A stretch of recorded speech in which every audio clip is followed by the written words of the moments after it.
आएगा।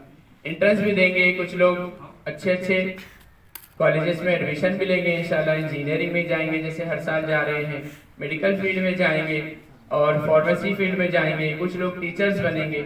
और यकीनन जब तक ये लोग सबकी सेवा करते रहेंगे, जाहिर सी बात है डॉक्टर आएगा तो प्रोफेशन में मरीजों को देखता रहेगा, टीचर आएगा तो बच्चों को पढ़ाता रहेगा, कोई फार्मासिस्ट बनेगा तो मेडिकल फील्ड में काम करेगा, कोई और प्रोफेशन में जाएगा।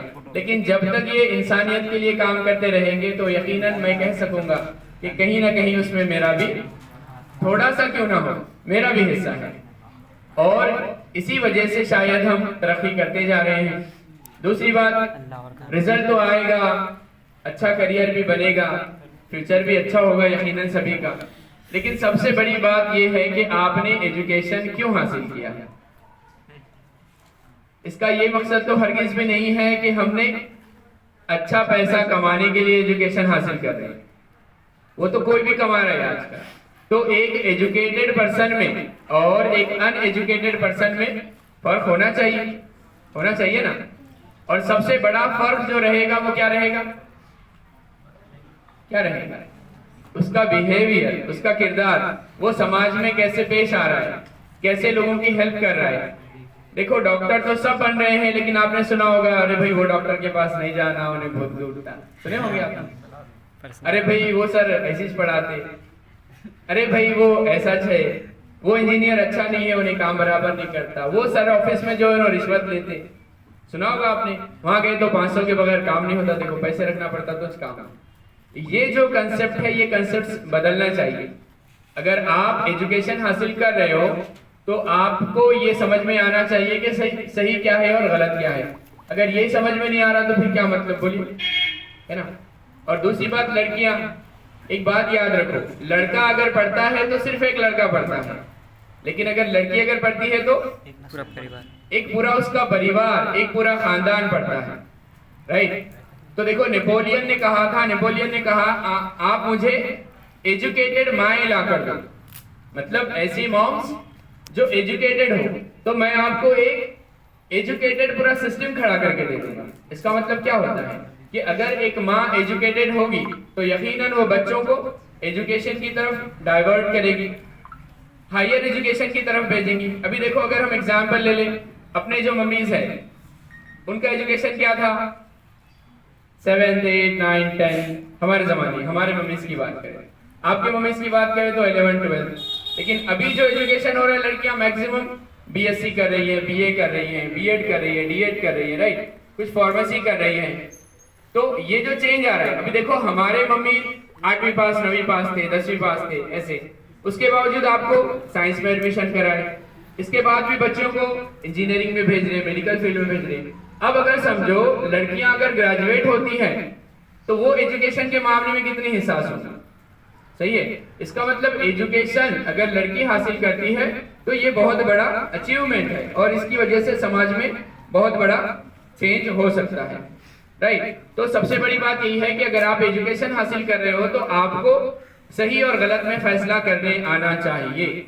अगर ये नहीं आ रहा तो फिर मुश्किल है, राइट। तो इसके लिए एक अच्छा सा शेर कहा है अल्लामा इकबाल ने, अल्लाह से करे दूर तो तालीम भी फितना, इमलाक भी, औलाद भी, जागीर भी फितना, नाहक के लिए उठे तो शमशीर भी फितना, शमशीर ही क्या नारे तकबीर भी फितना। इसका मतलब अगर आप गलत तरीके से नारे तकबीर भी लगा रहे तो भी एक बहुत बड़ा फितना है और आपको अजाब मिलेगा, ऐसी बात आती है।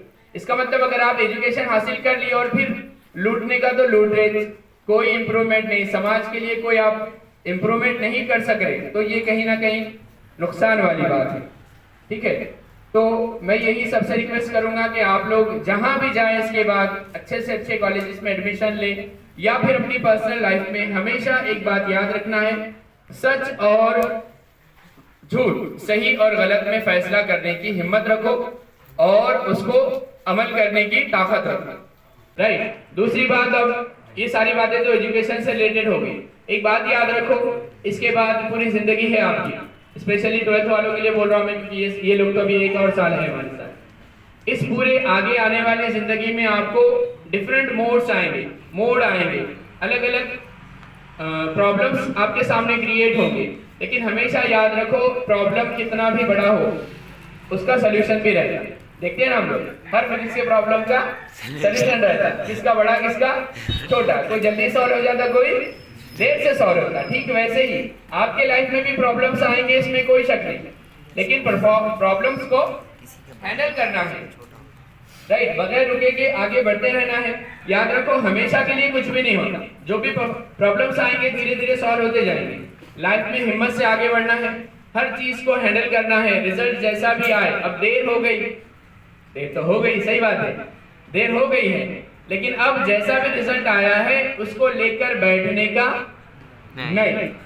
दो रास्ते आपके पास, एक तो स्कोर जो भी आया पकड़ के एडमिशन कर लो, और एडमिशन करने के बाद ग्रेजुएशन जहां से भी हो रहा करो उसमें मेहनत करो, और ऐसी मेहनत करो कि फिर अच्छा सा जॉब लग जाना।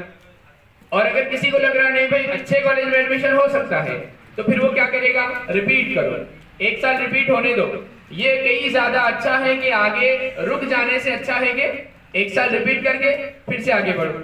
वो आपने देखा होगा शेर जब छलांग मारता है तो क्या करता है, 2 कदम पीछे, पहले 2 कदम पीछे आता और फिर लंबी छलांग मारता है। तो अगर किसी के साथ ऐसा होता है तो थोड़ा सा पीछे हो जाओ और फिर एक नई एनर्जी के साथ एक नया जंप करो, राइट। तो सभी से रिक्वेस्ट है एजुकेशन को कंटिन्यू करना है, गर्ल्स से भी रिक्वेस्ट है खैर हर हाल में एजुकेशन को कंटिन्यू करना है। लाइफ में मुश्किलात आती रहेंगी और कोई भी मुश्किल हमेशा के लिए नहीं रहेगी, इसलिए कभी भी डिप्रेस नहीं होने का, हालात कैसे भी रहो हमेशा कैसे रहने का, डट के रहने का, राइट। और उन हालात को बदलने की ताकत हर किसी के अंदर होती है, राइट। और आज के प्रोग्राम के बारे में